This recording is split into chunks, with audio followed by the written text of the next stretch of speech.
the thief. They belong to the business executive, the grandmother, the college student, the teenager, the factory worker. But many merchants don't guard against these hands, even though they annually steal $2 billion, more than all the nation's burglars and stick-up men combined. They are the hands of the shoplifter.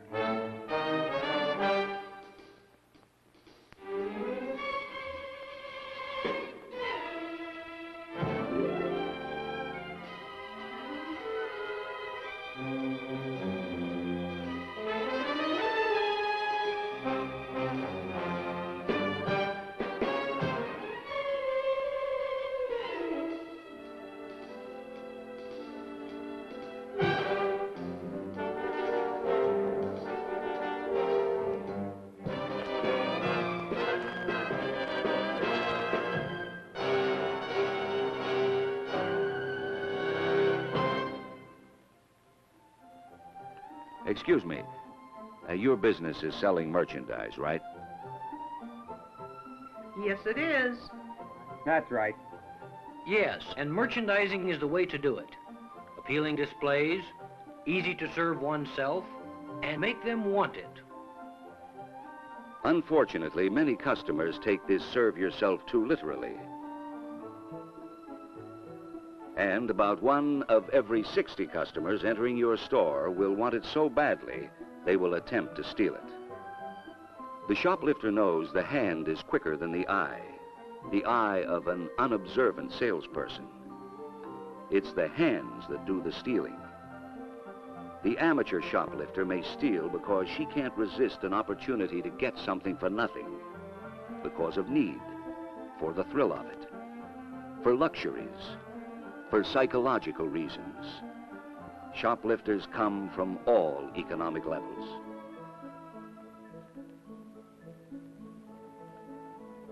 The most active days are Friday and Saturday. Opening and closing hours and lunch hour are choice times because that's when alertness by sales personnel is usually the lowest. But who steals, why, and when they steal makes little difference to the salesperson who does the most efficient job possible. Alertness and courtesy by you are the greatest deterrents to shoplifters. And it goes without saying that protecting your store's profits enhances your opportunity for salary increases. And it directly affects you as a customer in other stores, since shoplifting losses are added to the price of merchandise. Here you see actual footage of a professional shoplifter at work. She is about to commit a theft. No one in the supermarket knows what is taking place. She stacks these steaks neatly, too neatly. To an unobservant salesperson, she may appear to be an average housewife. But an alert salesperson will notice the large coat, full skirt, and big purse. These make for quick and easy concealment of merchandise. Notice how easily she slips the steaks under her dress, holding them between her legs.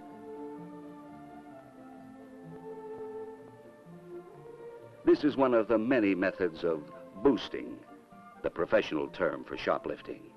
And it's the most common technique employed by the female pro. Given enough privacy, she can make off with portable television sets, typewriters, radios, tape recorders, and small appliances just as easily. She can steal items weighing as much as 25 pounds. She buys 1 or 2 inexpensive items to cover her presence in the store. It is folly for retail merchants to attempt to cut selling and operating costs by reducing the number of sales personnel. An adequate sales force ensures good customer service and is far less expensive than losses to shoplifters. What this shoplifter can steal in seconds will more than pay the daily wage of a good salesperson. By stealing cartons of cigarettes, this professional can easily earn $100 a day. She earns as much or more when working drug stores, clothing stores, hardware or discount stores. This woman represents a growing number of shoplifters who are taking advantage of the self-service store. The removal of barriers between goods and customers and the improved display techniques which are psychologically designed to increase buying.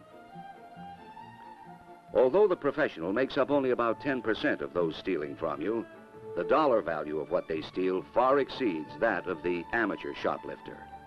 Pros usually steal expensive items, later selling them for about half the retail price. The security chief of one large department store believes one professional shoplifter is more costly than 100 amateurs, while some store managers claim the small but frequent theft of the amateur is their greatest loss. Smaller stores can't afford security personnel, and boosters know it. They are also quick to recognize sales personnel working on commission, because a stall will usually send them scurrying to a hotter sales prospect. And that's what the shoplifter wants, privacy. But regardless of who is the greatest threat to store profits, the amateur or the professional, most shoplifters can be deterred by observant sales personnel who acknowledge all customers, letting no one go unrecognized. Personnel who treat everyone as a customer. This professional will be the first to admit that the presence of an observant, alert salesperson would have sent her away empty-handed. This is the merchandise she carried out of the store. However, she neglected to pay for these items. The average housewife does about 90% of her family shopping and more than 85% of the nation's shoplifting. She is a typical amateur shoplifter. She may feel your store owes her something, that such a small item won't be missed. Her purchase came to $13.50. Most supermarkets operate on a very low profit margin. The theft of a 99-cent item represents a substantial loss based on what this housewife purchased. And she'll probably be back tomorrow or the next day. Don't allow empty cartons to accumulate in the front of your store. Many a request for what you think is an empty box has been prompted by the knowledge that it has been filled with your merchandise by an accomplice. Men also pull this trick, stuffing meat, cigarettes, or other items down their trousers and covering it with their shirt. Placing tags inside the wrapping can eliminate much of this.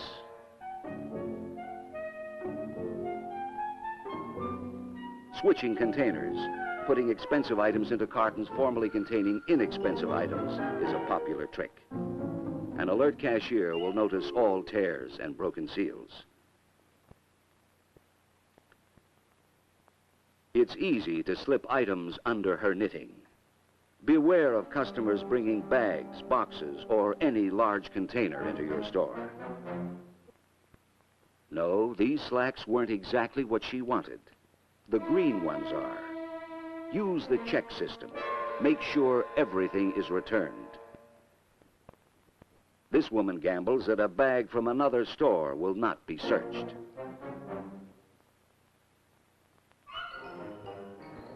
It's better for the purse to be too large than too small. Wearing a rain cape on a sunny day should arouse your interest. Some shoplifters don't always hide their thefts.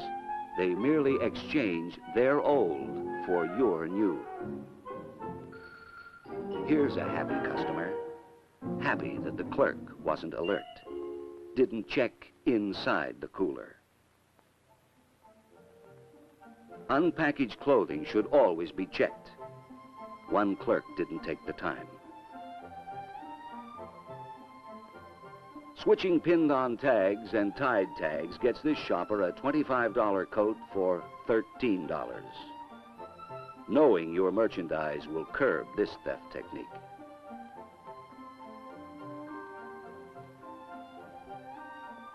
With the aid of this clever booster box, only 2 seconds are needed to steal an expensive camera. Here is another type of booster box. It's carried by the shoplifter for the convenience of his companion. Not all packages are what they seem to be. The cleverly arranged ribbons conceal the opening in this box. Many service areas provide supervised checking facilities for their customers' convenience and for their own protection. Professionals often work in pairs. No one could be more casual than this customer, despite all the activity going on behind her. She is the shield. Often a hidden zipper allows a lifter to do her own stuffing while the partner acts as a lookout. Here is a shoplifter making her selection while her companion serves as lookout. The chosen dress is placed under her arm temporarily.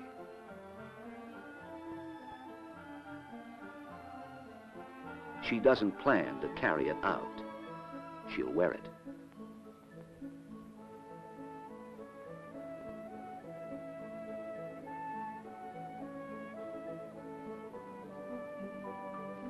Sorry, these won't do. That's right. She's wearing the stolen dress under her own.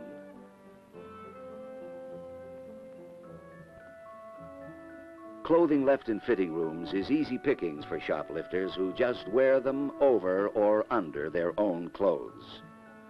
Check fitting rooms frequently for merchandise left inside. This man appears interested in a suit. His companion is even more interested. Female boosters can take 3 or 4 suits, including hangers, in one motion, holding them between their legs with comparative ease. Sometimes a partner will enter the store first, select the suits to be stolen, and put them on the end of the rack for easy identification by the confederate who will do the stealing. If a professional shoplifter can get an item between her legs without you seeing that item, she can steal it. This method can be used in any store to steal almost any item. Articles displayed on the counter's edge are easily stolen. An observant sales clerk would notice the clothing difference between mother and child, raincoat and sunsuit.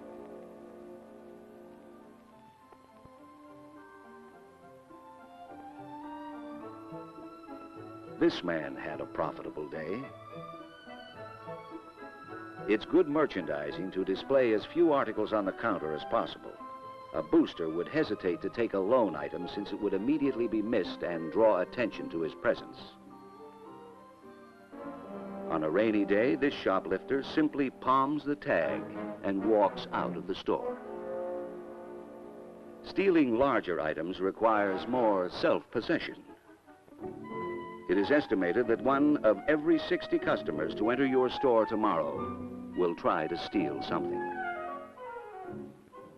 The key to defeating this rising tide of shoplifting lies with you, the observant store employee. Even the cleverest shoplifter cannot steal from you if you realize that quick, courteous service to customers is your primary function. Police and retail security reports reveal that the most effective solution to shoplifting is the prevention of the theft. To steal from you and your store, the shoplifter must have 2 favorable conditions: merchandise to steal and privacy to steal it. Since you are in the business to sell merchandise, you must display your wares. The stress, therefore, must be on the reduction of the shoplifter's sense of privacy. You can do this by doing the best job of selling you can. Quickly acknowledge and serve all customers, even if you feel they are not ready to buy. Convex mirrors, peepholes, and observation points also eliminate the shoplifter's sense of privacy. But 100 observation points, closed-circuit television cameras, and other electronic devices cannot compensate for good salespeople who are aware of everything going on around them. These devices contribute to the shoplifter's feeling that they are being watched. But when a shoplifter spots an alert salesperson, they know they're being watched. Service to customers is everything in your job. It not only increases sales, but decreases shoplifting. If you treat everyone as a customer, you will have performed your duty as an efficient, courteous salesperson.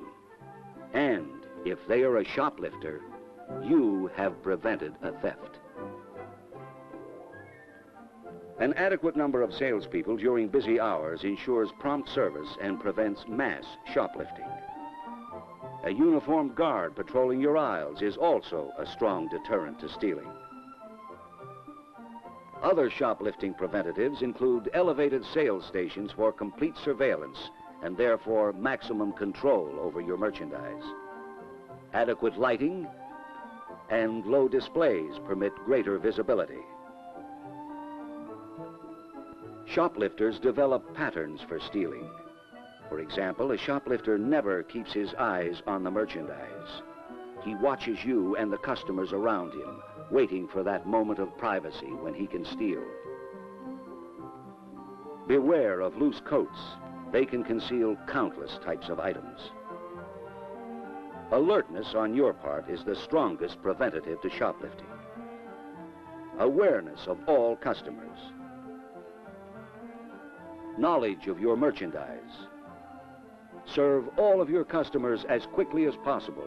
Even if you are busy with one customer, immediately acknowledge new customers. I'll be with you in a moment, sir.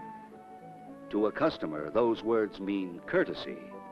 To a shoplifter, it means, I'm watching you. Never leave your section unattended. And for customers who are just looking, keep them and the merchandise in sight. May I help you with that tow rope?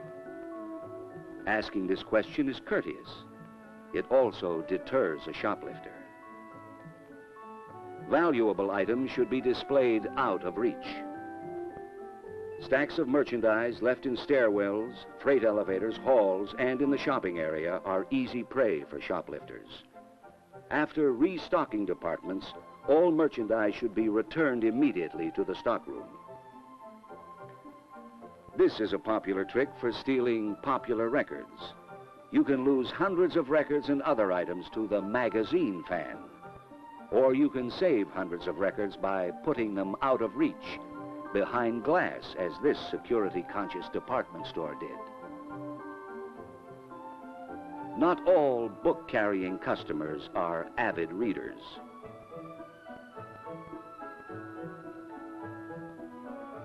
A shoplifter has struck. Don't allow empty hangers on racks. You're here to sell things, not to get personal. Someone ought to teach you your manners. I'm going to report you to the manager. Any distraction that draws off the sales clerk may offer an opportunity for a new shoplifter to be created. If you see someone take something, the best policy is usually to make no attempt to apprehend the suspect or accuse them of shoplifting. Get a physical description, their outstanding characteristics, their dress. If possible, keep the suspect in view while notifying your superior. Your obligation may end with getting an accurate physical description and alerting your designated authority, depending upon your store's policy. You, the salesperson, by being alert, observant, courteous, and devote yourself to doing the best sales job you can.